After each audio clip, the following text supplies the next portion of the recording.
Good morning friends, কেমন আছো তোমরা সবাই? আশা করি খুব ভালো আছো, আর আমিও কিন্তু খুব ভালো আছি।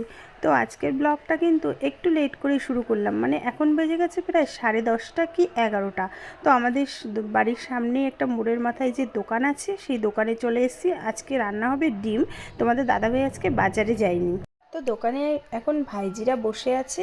ওই পেছনে আমার ছোট ভাইজি, এটা বড় ভাইজি, আর এর একটা বান্ধবী। তো দেখো, ও ডিম খুঁজেই যাচ্ছে, তারপরে ডিমটা পেলো।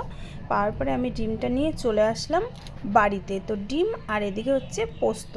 তো যেহেতু আজকে বাজারে যাইনি বলে ডিমটা রান্না হবে, আর এদিকে আমি সকালবেলায় একটুখানি পেঁয়াজ আর লঙ্কা কুচিয়ে নিচ্ছি। আমি একটুখানি ছাতু খাবো আজকে, মানে ভালো লাগে এরকম করে খেতে। তো বন্ধুরা, এই যে ছাতুর শরবত রেডি। আর আজকে কিন্তু এই যে পেঁয়াজ লঙ্কা দিয়ে করেছি, এটা কিন্তু খুব সুন্দর লাগে।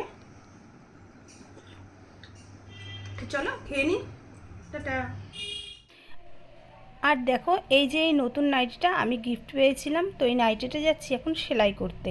তো এই যে আমি যে পাশের বাড়ি বৌদিটার কাছে সেলাই করি, বৌদিটা ওইদিকে মুখ ঘুরিয়ে আছে ভিডিও করছি বলে। তো বৌদি বললো নাইটিটা পরশুদিন দেবে। তারপরে দেখো ওই যে মিচকি মিচকি একটু হাসছিল। তো আমি তারপরে বাড়ি চলে এসেছিলাম। তো বাড়ি এসে সেই আমাদের বেলা একটার যে মাছালা কাকা সে এসেছিলো, কিন্তু একদম আজকে টাটকা মাছ আর ডিম নিয়ে এসেছিলো। তো দেখো, দেখতে দেখতে ডিমটার কিন্তু বড়াও ভাজা হয়ে গেল, আর গরম গরম বড়াটা কিন্তু খুব ভালো লাগছিল। তো বন্ধুরা, স্নানটা সেরে নিলাম। আর আজকের ওয়েদারটা কিন্তু একদম ঠান্ডা ঠান্ডা, কারণ যেহেতু দুদিন ধরে বৃষ্টি হচ্ছে, আর আজকেও কিন্তু বৃষ্টি হওয়ার কথা আছে। বৃষ্টিটা হলে কিন্তু বেশ ভালোই লাগছে, কারণ যে হারে গরমটা পড়েছিল, তো এখন অনেকটাই কম আছে। আর রান্না বান্না সব কমপ্লিট। তো চলো তোমাদের এক ঝলক দেখিয়ে দিই তোমাদের, মানে কেমন আকাশটা আছে। তো বন্ধুরা, আজকের আকাশটা দেখেছো কত সুন্দর আকাশটা? একটুও মানে সেই গরমের ভাবটা কিন্তু নেই, কিন্তু রোদ আছে, কিন্তু গরমের ভাবটা নেই। তো চলো। তো আজকে রান্না হয়েছিল সাদা ভাত, আর এই যে পোস্ত দিয়ে পটল, এটা কিন্তু তোমাদের দাদাভাই করেছে। আর এদিকে মাছের ডিম, আর এদিকে হচ্ছে ডিমের তরকারি। তো চলো খাওয়া দাওয়াটা সেরে নিই।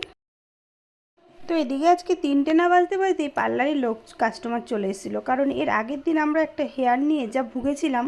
তারপরে দেখো, একজন কিন্তু নেল এক্সটেনশন করতেও এসেছিলো। তো বন্ধুরা, রাত এখন বেজে গেছে 10টার উপরে, আমরা এখনও পার্লারে আছি। আর এই যে আমার একটা দিদি, একটা কাস্টমার হেয়ার কালার করছে। তো চলো দেখি কালারটা পুরো কমপ্লিট হোক, তারপরে এক ঝলক দেখাবো।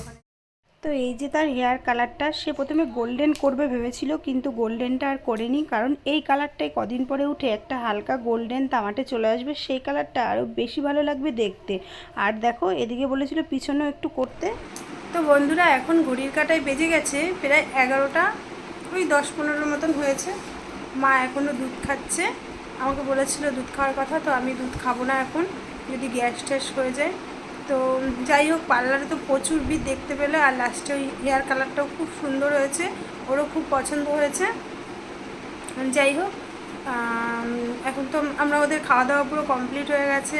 মা রুটি খেয়েছে, তোমাদের দাদাভাই ভাত খেয়েছে, আমি ভাত আর রুটি খেয়েছি, আর বাবু হচ্ছে শুধু রুটি খেয়েছে।